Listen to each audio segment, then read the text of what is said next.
October 23న బీహార్లో అద్వానీ గారిని arrest చేశారు.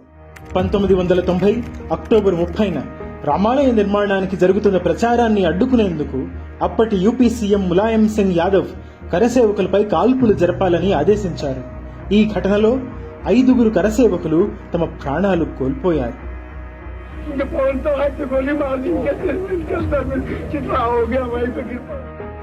కరసేవకుల మరణంతో కోపోద్రిక్తులైన రామభక్తులు నవంబర్ 2న కాల్పుల ఘటనను వ్యతిరేకిస్తూ ప్రదర్శన నిర్వహించారు.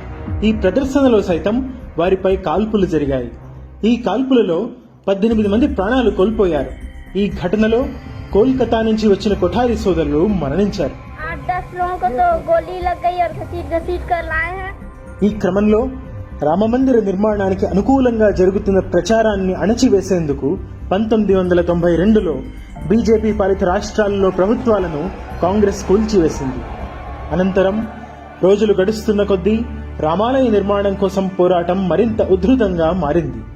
రామభక్తులు పార్లమెంటు, సుప్రీంకోర్టు ముందు సైతం తమ నిరసనను కొనసాగిస్తూ పోరాటాన్ని ముందుకు తీసుకెళ్లారు. రామమందిర నిర్మాణానికి వ్యతిరేకంగా వాదించేందుకు కాంగ్రెస్ పేరు మోసిన న్యాయవాదులను తీసుకొచ్చింది. రామమందిర నిర్మాణాన్ని వాయిదా వేయాలని కోరుతూ కాంగ్రెస్ నాయకుడు, న్యాయవాది అయిన కపిల్ సిబల్ న్యాయస్థానాన్ని ఆశ్రయించారు. కానీ దశాబ్దాల పోరాటం, త్యాగం, రామభక్తుల అవిశ్రాంత కృషి కారణంగా సుప్రీంకోర్టు అయోధ్యలో రామమందిరం నిర్మించాలని తీర్పునిచ్చింది.